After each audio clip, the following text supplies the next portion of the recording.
cleared. So Dr. Chu, regarding treatment of DID, says the complex symptomology of patients who have survived profound childhood abuse, particularly the severe dissociative and post-traumatic symptoms of patients with multiple personality disorder, may predispose therapists to engage in poorly considered psychotherapeutic practices. And I've heard this over and over and over again. I was so thrilled. I did an independent study on what was still called MPD when I was at ISU back in the 1990s, and I ran into an article he wrote called The Rational Treatment of Multiple Personality Disorder. It's in his book, Rebuilding Shattered Lies, soon to be on my website. And I'm so happy that I ran into his writings at first, because I don't work with DID in a certain way for reasons. And then when I pursued my treatment with Ross, that was affirmed there, happily so.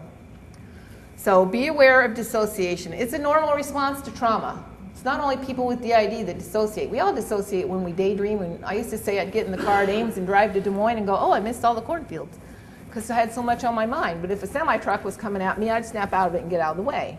We all do that. But there's a continuum. Again, anybody that's been through trauma has experienced some form of dissociation. It's easily missed. You need to learn how to do what I call here and now observation of it. Here's Dr. Chu again. He says therapists should be careful to keep a rational clinical perspective and not to be distracted by patients' unusual and dramatic clinical presentation. Therapists who do not respect traditional psychotherapeutic principles risk becoming out of control and detrimental. Excessive fascination or preoccupation with MPD phenomenology can also have a number of untoward effects. So this is where I say I don't focus on parts work. The old way that developed in the 1980s of working with DID is get to know each part and hear each part's story. What if the person says they have hundreds of parts? Then you're going to be in therapy for 25 years. And what is going on in that person's life in the meantime? That doesn't mean we ignore it. We certainly don't invalidate their experience. But like any other condition or symptomology that a person brings to us out of trauma, we don't make it bigger than it came to us. So I use very neutralizing terminology. I say parts of self, aspects of self. There's a lot of different ways to use terminology versus engaging with the person, and the person says, well, this part of me that's called Carrie, blah, blah, blah. And then I don't go, oh, what did Carrie say? And what's Carrie doing now? And da-da-da-da-da. You don't need to do that to help people get into the recovery process. So here are some of the things to watch for and to help you build the skills of being able to have that here and now observation. When you see people's eyes become fixated, blinking, fluttering, or evasive, that may be a sign of dissociating. They're breathing, they might be holding their breath, they might become short of breath, they may become rigid, sleepy, they may be even having what used to be called pseudo-seizures very nastily, I think. Now should be called non-medically based seizures. I've seen people diagnosed with epilepsy when really they didn't have epilepsy, as proven by later neurological tests, but it was a trauma-induced non-medical seizure. And they're in a dissociative process when this is going on. Their voice may change, they may become very childlike, it might become much deeper, softer, and higher. So these are some great articles. This one by Dr. Thomas is freely available online. I believe these are in your resources. I don't think you can get the rational treatment of multiple personality free online anymore. It's in the book, and then other places you have to buy it. Dr. Ross's book, DID Treatment, is good. And then this is a newer one, Deborah Haddock, Dissociative Identity Disorder Source Book. I really like this one. She gives an overview of various treatment methods and a much more practical approach. So we have to, in order to provide ethical treatment for trauma, we have to learn to pace things so that people can stay functional. We have to know when is the time and place to elicit flooding. If at any time and place, flooding can be therapeutic, but we've got to know something about it. We've got to know that they have support in their life. We've got to have a good therapeutic relationship, not a real contentious, early push-pull where the person is maybe still kind of testing you out and see, you're a trustworthy person. You want to make sure that's a stable relationship. You want to make sure there's trust on both ways established before you start really doing this deeper work. Training. always ask yourself, what's my level of expertise? Don't be afraid to refer somebody out. Whether it's at your job or in private practice, it's not worth the money or whatever it might give you if you're in over your head. If you don't know anything about addictions, learn something right now. Because if you're going to work with trauma, you're going to run into addictions. And you're going to need to know when's the thing to do to refer somebody out, because the addiction is the primary problem. And they're not able to do their trauma therapy because the addiction is the primary problem. If you hear lots of stories about mean doctors who won't give me medication, and you can tell there's going around to doctors to get medications that you know might not really be helpful in the long run, I've actually had to confront people and say, you need to go do some outpatient work over here before we can continue trauma therapy. And of course, people get really mad at first. And the people that go and do that addictions treatment and come back have thanked me. And then we get down to their trauma therapy. Otherwise, you're going to have a push-pull relationship.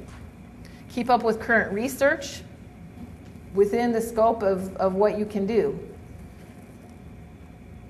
Again, can't overemphasize the importance of supervision and consultation from people who seem to really know what they're doing, who have a track record of helping people be in a recovery process.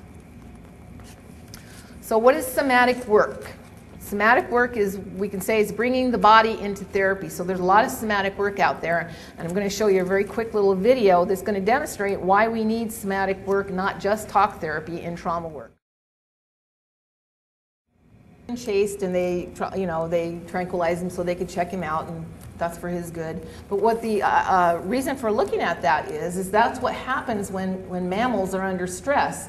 These stress hormones, adrenaline, everything starts pumping out of the body, and that's what animals allow themselves to do, is shake it off. Guess what we humans do? We clamp it down, or somebody tells us we got to clamp it down. Don't cry as they're hitting the kid, right? And so then this stuff gets stored in our body. It has to do with stress-related illness, and we need some way to help people discharge that energy. And so there's somatic work of all kinds. So Babette Rothschild says the trauma therapist needs to be flexible, trained in several different treatment modalities and theoretical bases. If the therapist is only trained in one model or method, then clients have to adapt to that model or method. If the client can't do that, or if it doesn't appeal, it can end up with the client feeling, what? I'm bad. IBS. I'm wrong. So I'm just going to kind of briefly go over these because of time, but we've talked a little bit about EMDR. It's been around for a while. Again, we're not sure exactly why it works, but it certainly seems to work for a lot of different things. Trauma release exercises is Dr. David Bercelli. He's trained in something called bioenergetics, something that I've had some training in San Diego. It's, again, bringing the body into talk therapy. He created a way to allow for the body to shake all that stuff out. And he worked with people from all over the world when there are disasters. He works with war vets. He works with people who have had trauma histories. But he says, if you're an American and you have a trauma history from childhood, you need some talk therapy first. Don't just get thrown into this, because these exercises cause you to go a little bit into a dissociative state, causes your body to do this shaking, and you have to be okay with that. You can't freak out and have an anxiety attack and have to go to the hospital. Somatic experiencing is Peter Levine's work. There's a lot of observing of the person in therapy. Those here and now observations are part of that. Emotional freedom technique is tapping the acupressure points for calming while you're using affirmations and so forth. Sensorimotor and Hakomi are two other ones that I don't know a whole lot about. Again, I'll encourage you to look those up. Expressive anger I put in there because I feel very strongly about it being a somatic body work. Again, don't teach people just to mindly punch pillows. That doesn't really help anything. Bioenergetics and trauma and sensitive yoga. This is where Dr. Bessel van der Kolk is doing a great deal of research. I heard a program on NPR the other night on the East Coast, a lot of inner city schools. They're going in and teaching children to do yoga and meditate so that in groups, so that they can deal with all the various traumas that they live with on a daily basis. So there's a lot going on in this world of somatic work. Continue to use your compassion when you're treating people. Remember that people are always trying to get their needs met, no matter what they're doing. They're not doing it to annoy you. They're trying the best they can, and they need to improve. There's explanation but not excuse. And another of my favorite ones, an adult complaining is as a child crying. What happens when a child cries? When there are healthy adults around. Needs are met. Hug, something, some nurturing, right? What about when an adult's complaining? Well, I don't want to hear that, right? If we can keep in mind that we're all little kids with unmet needs, and if we can have some compassion for that, then we can come at that with some balance. Not with rescuing the person, but with offering some support, and then, here's what you could do about that.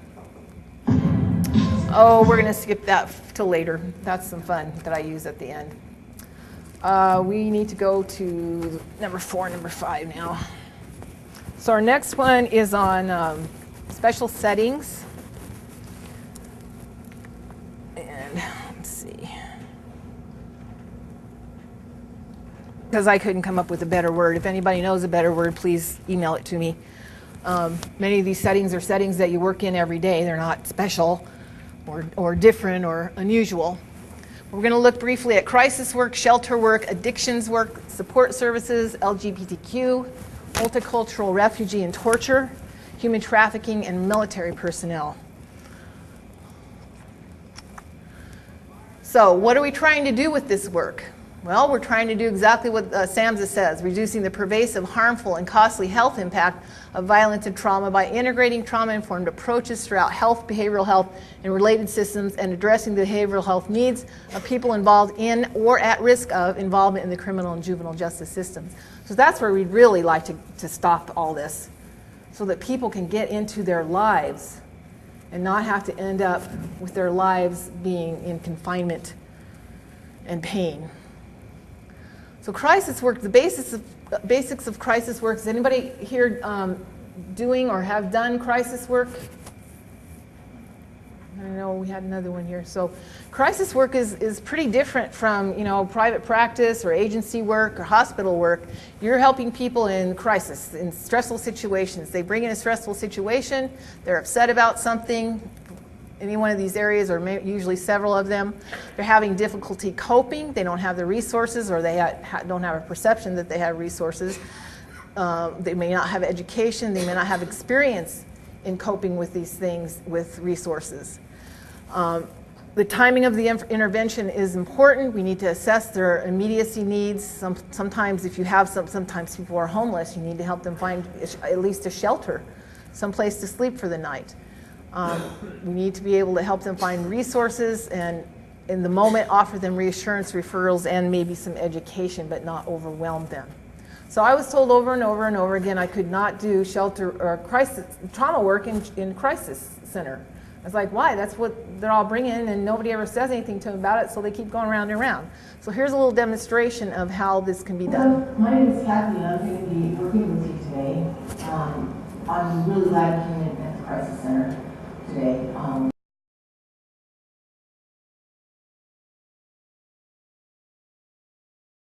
A program that was on, you can find it online, regarding a homeless program. I believe it's in Tennessee. They're taking a different approach than what most programs take, and I want you to listen to this.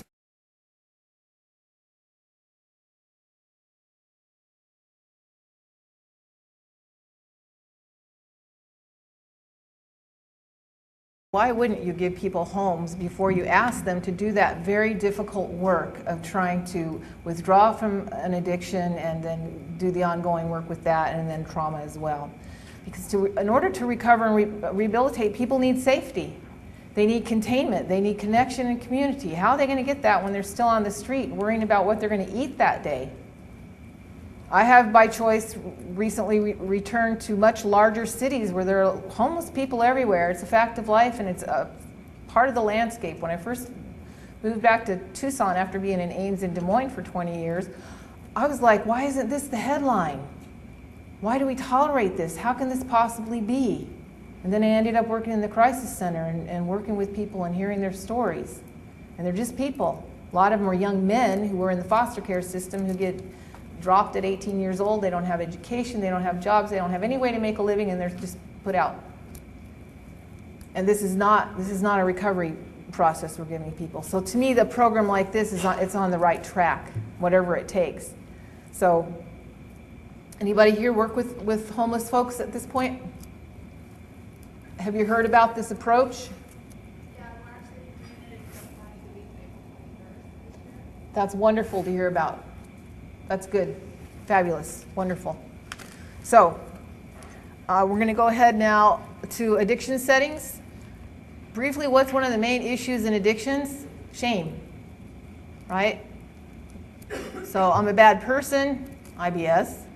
I might as well use, I used, I'm a bad person because I used, no one loves me. So it's this cycle that people get into. It's a fabulous article on the uncontrollable, what is it? The uncontrollable, I can't remember. Where is it? I didn't write it down. Anyway, this article it's about how trauma and alcohol go together, and it's rats research that can translate to humans, and it shows that people very often quickly start drinking. Their drinking increases after a trauma, but sometimes it's years after. So we need to know something about this if we're working with addictions. I've had people tell me we don't deal with trauma and addictions because you're just giving them an excuse. It's like to drink. It's like, what? I don't get that. No, that's not true. Just validating and affirming someone's experience doesn't give them an excuse to do something that's unhealthy for them. Any more than validating someone's trauma gives somebody a reason to go cut themselves.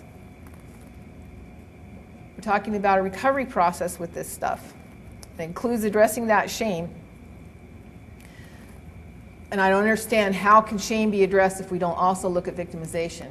When people go to alcohol treatment, it's all about taking responsibility for how they've hurt people in their lives, which is a good thing for them to do.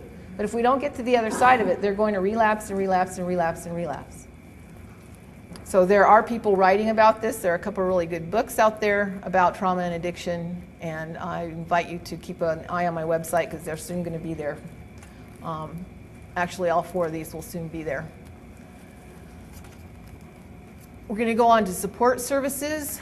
These are services where people may have in-home staff or daily staff that come in, people who are disabled, people who are autistic or mentally challenged, people who have physical disabilities.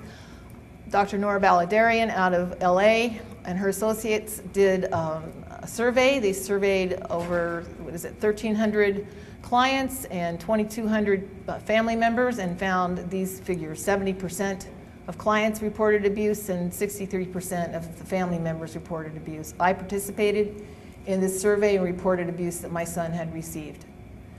And so we need to be looking at this. We need to educate the people who are working with these vulnerable folks.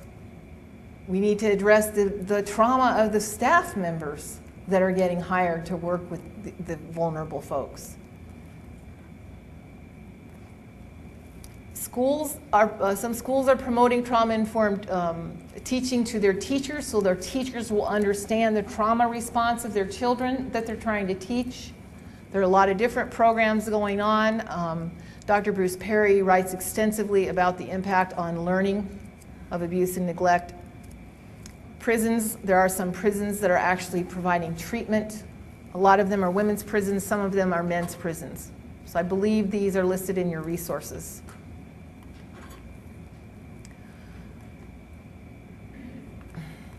Okay, so here are some choices, again, some exams that are on my website that cover these subjects.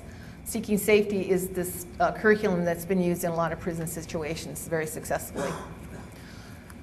So it's important for us to look at issues for LGBTQ people, lesbians, gay, bisexual, transgendered, and questioning people, because one size does not fit all. When people are in the closet, they don't get their needs met in the healthcare settings because people don't ask the right questions of them. They have higher rates of depression, anxiety, and substance abuse. And then that internalized self-coping blame of self has a lot of negative effects of self-hate in response to their environment. So I found Pride has an actual treatment Institute in Minneapolis, and they say that they have trauma-informed services. I wasn't able to get anyone to return my calls. One person did return my email and said that they're so busy they don't have time to return these inquiries, so I'm glad they're providing those treatment options for people. When we work with diverse populations, this will kind of get into your multicultural sensitivity training, but ask questions. Don't think you have to know everything about everybody from all over the world. Ask questions and educate yourself. Get some interpreter services of some sort. Please don't use children to interpret for their parents. That's a trauma for them, even if they're kind of used to it. It's not their role. Ask about their experiences and learn about their environment. Challenge yourself. Learn to respect the differences. Just because you don't understand why people are the way they are doesn't mean it's wrong. Be aware of your own ethnocentricity. My way is the right way. Learn about refugee camps. When I was in Crisis Center, we worked with a lot of people who've been in refugee camps. When you think of a refugee camp, we think, oh, they got to safety, right? No, they're not very happy places. A lot of bad things go on in refugee camps. Learn about the effects of torture, and learn what does your professional organization say about torture. There's a lot in the news about that. You need to be aware of what your organization says or doesn't say about torture. Human trafficking is something that I had to take a training on when I was in the Navy, because apparently so many Navy officers are involved in it, and apparently San Diego is a big portal. And in fact, when I was researching this, I went on the UN's website, and the UN had some big new statement out about how they're cracking down on UN representatives involved in human trafficking. So this is a big problem, and yes, Iowa is involved. There are some cases in Iowa, and then there's some projects in Iowa, I'm happy to say. I'd never heard of Truckers Against Trafficking, but apparently, obviously, trucks are used to transport people. So there's actually the I-80 truck stop has a statement about human trafficking and how they don't support people who do human trafficking with trucks. And then there's this case, I think of the Dubuque or the Quad Cities, of all these men that lived in a big bunkhouse, and they were being forced to work and treated very, very terribly. So Iowa is involved with working against this. I'll encourage you to look these up on your own, the Polaris Project especially. What about military personnel? We hear a lot about military personnel. We hear that there are 23 suicides a day now. 23 suicides a day, or maybe 32. When I was looking at that statistic and looking for stories about it, I found an article that said, oh, that's a misquoted statistic, because a lot of them are Vietnam vets over 50. So that makes it okay. No, it doesn't matter how long you've been out of the war. You've still got these effects, and people are ending their lives. Then there's the other issue of military sexual trauma. This is something that, unfortunately, I read 3 more news stories, and it's the heads, the officers who are heading the sexual assault programs, who are committing sexual assault and getting slaps on the hands. I worked with young women in the Navy who'd been through this. I'd worked with young men who'd been through this. So it's a big problem that we need to be aware of, because whether you work consciously with active military or not, you may have family members whose family member has gone through something like this. We're probably all touched in some way. So there are some resources here I'd like you to be aware of. These are all, not all, but several of them are Facebook projects that people have put together, and these are the actual vets. So I kind of listen to what they have to say. One of the things that you need to be aware of is there's so much TBI with this recent war, because of the blast and the nature of the war itself, that the PTSD and the TBI symptoms can overlap. The TBI can get missed. It has to be looked at. You have to at least be aware so you can refer them somewhere. So this, who is this? Oh, this was an article in the New York Times, the surge of new treatments for trauma. Suicide is now the leading cause of death in the Army. General Lloyd Austin III called it the worst enemy I have faced in my 37 years. So there's so much stigma still for getting any kind of treatment. I'm lining up to give some service to a program called Military Family Life Consultants. And what they do is you go for 2 or 3 months to an assignment and you work with families, and you do non-medically based counseling, meaning you don't give a diagnosis and you don't take any notes, so that people will be encouraged to go and get some help, and it doesn't have to go to their command. So there are things out there for people, but not enough, not nearly enough. This was posted on one of the veterans' websites, and the picture itself really touched me.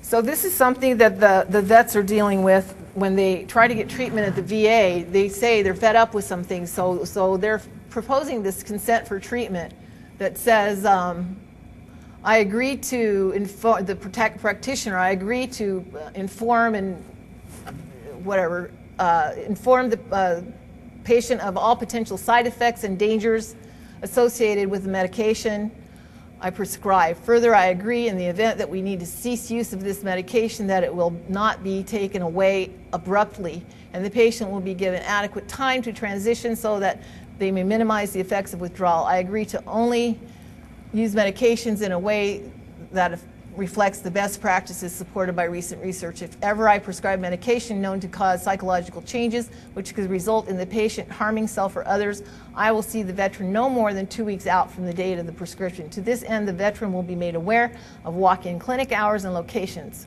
Finally, I agree to record the symptoms reported to me accurately and fairly in the veteran's records, and will educate him or her how to obtain a release of information request form so that we may discuss his or her progress between appointments. What do you think all that indicates? A lot of problems in the service system, a lot of frustration that these guys and women go through trying to get what they need. So we need to be aware of this. So just take a moment and rest. We're on the home stretch now. We're going to look at vicarious traumatization for a few moments. What is it? What can we do about it? What can our organizations do? We need to practice what we teach. My motto is everybody has issues. So we see the therapist who's there to be a helper, right? What's he holding up behind him? Something he's going to beat her over the head with, right? We need to be aware of that. What does it have to do with trauma-informed care? If I'm a person that's working day in and day out, say on a hospital unit, say I'm a nurse, and what do nurses do? They take care of people all day. They work hard. But what if I'm a nurse that has some unresolved trauma issues, and now I'm in a place where people are talking about their trauma and getting some support for it? Nobody ever listened to me. I didn't ever go get to take off a few days and be in a hospital and talk about stuff. I might resent that, or I might get triggered. A lot of things can happen. We need to be aware of these things because they'll come out in the questions we don't ask in assessment, in the case management we don't provide possibly, or the treatment that we withhold. We need to be aware of those issues. So I'm not going to play this due to our time, but Dr. Lissa Rankin is she was an MD who several years ago decided to withdraw from the medical community and become a speaker after going through physical problems of her own and some personal problems. And she asserts that your doctor and everybody else working in that system has PTSD. The doctors are traumatized by their training. They're traumatized by the lack of treatment they're able to give because of all the oversight of HMOs. They're frustrated with the system. Doesn't that describe us every day as well? We're always fighting for our clients to try to get what they need, what we perceive they need. So she talks about the system and what we can do about it and how it's killing us and how our whole system of medicine really is stress-related and not health-oriented. So I do encourage you to look her up. She's done 3 or 4 TED Talks that are really good.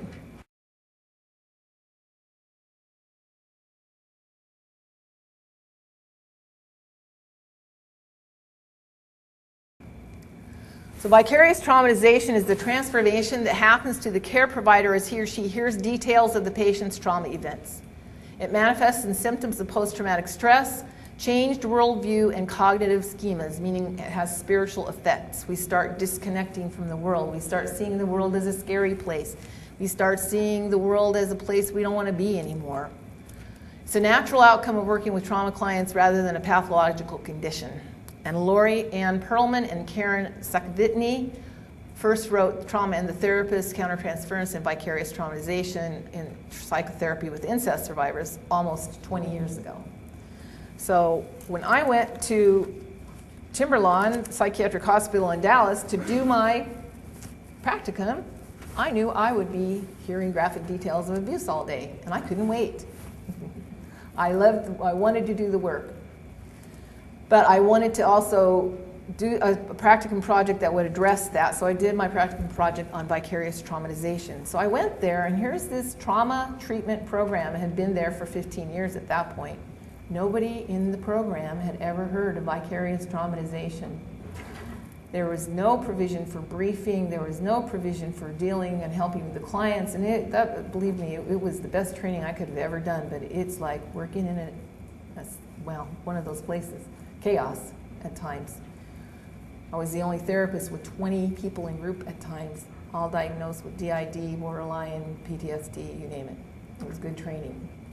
But I was blown away that there was no provision, and still isn't, as far as I know. So our organizations have a lot to look at along these lines. And we need to be talking about this. So how can you cope when you deal with this? What can you do about it? Just breathe is the first thing to do about it. Meditation, even if you sit and just breathe for 5 minutes a day, can have these benefits. Increased immunity, increased emotional balance, increased fertility if that's what you're looking for. It can relieve the medical type of IBS. It can have an anti-inflammatory effect and creates calmness. If you want more in your resources, there's a Huffington Post article that says there are 20 benefits to meditation. So I always encourage people, try to find some way to meditate. That just means sitting and reading for two minutes at a time. It might be 2 hours at a time in a retreat. Whatever level of that you want to try, it will have good benefits. And if we're going to teach our clients to do these things, we better be doing them too, or we're not going to come across as very authentic. So what about this issue? What about if maybe we're facing some things in our personal life and our work is pretty heavy, and what about going back to therapy or getting some therapy? So this 20-year veteran of trauma therapy, as a therapist, says, as a therapist, there's this whole idea that you don't think somebody else can help you. I thought, if I just hold on, it will get better. But when there are things out of your control, holding on doesn't change anything. When I gave someone a chance, I did find someone who could help. It's not about what you know. We can't see our own blind spots. Another person reflects it back and works. So if you're a person that says, I don't need any therapy. I was in class in my MSW program with a young man. We had this conversation. I was dismayed that I couldn't find only one program in the country that required its students at a master's level to get 40 hours of their own therapy. There was one on the West Coast. I was dismayed about that. I thought, well, you know, if we're therapists, we need to be on the other side for some time. This young man said very strongly, I don't need therapy. I said, are you going to be a therapist? Yep. I said, you scare me. I've had therapists like you. You're going to do a lot of harm. So we need to consider this. So what about this? Have you ever heard the term healthy denial? Okay. I tell people I use a lot of healthy denial. If I every morning got up and thought about nothing but all the bad things I know people have been through that I've treated, and all the bad things going on in the world, and then I go sit and watch SVU every night, I'm not going to last very long.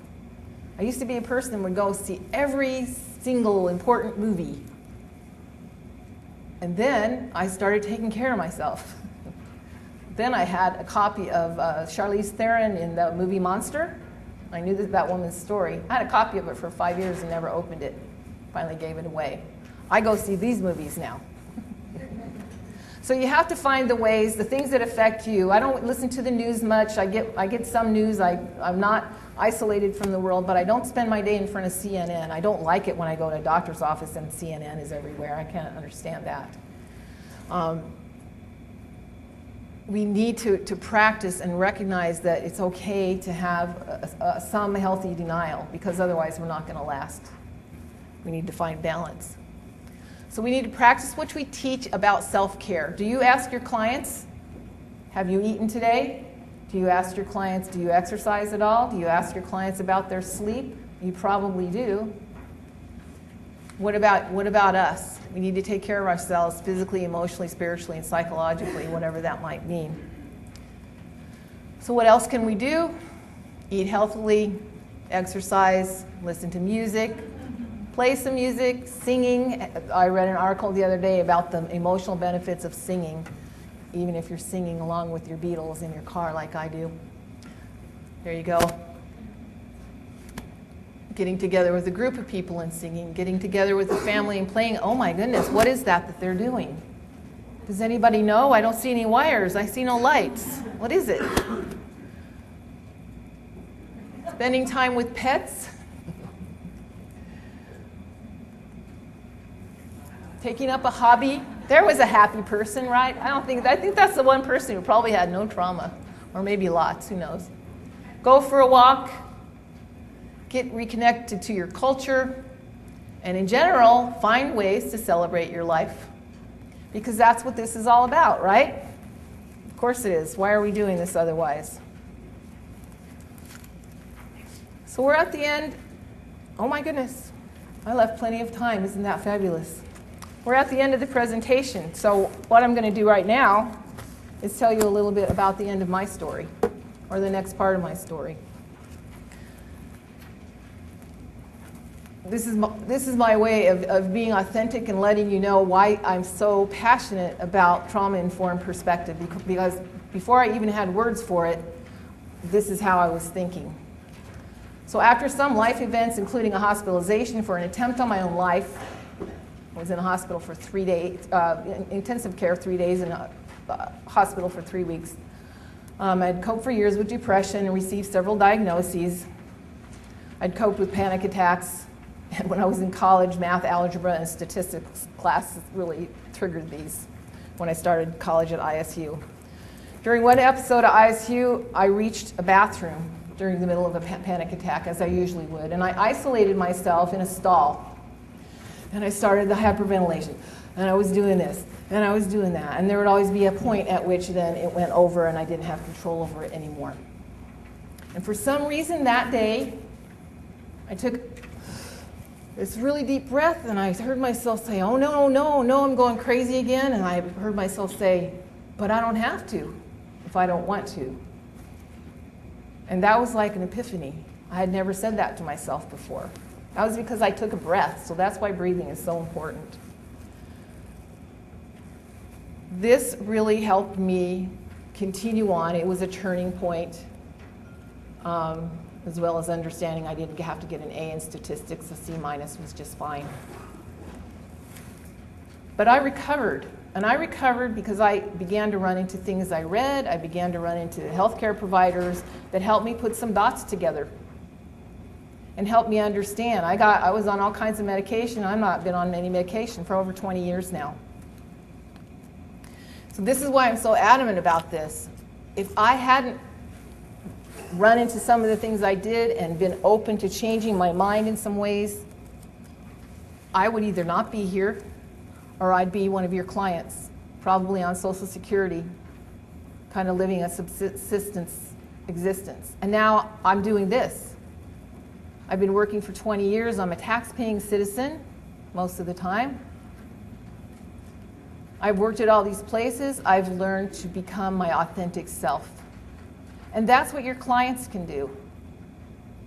Anybody, no matter what their trauma history has been, with the right supports and right treatment, and this philosophy that you can do it, people can do it. And so I thank you so much for your time today. I thank you for coming today, and I hope you'll take this message out to wherever your world is And I look forward to communicating with you in the future. So thank you so much.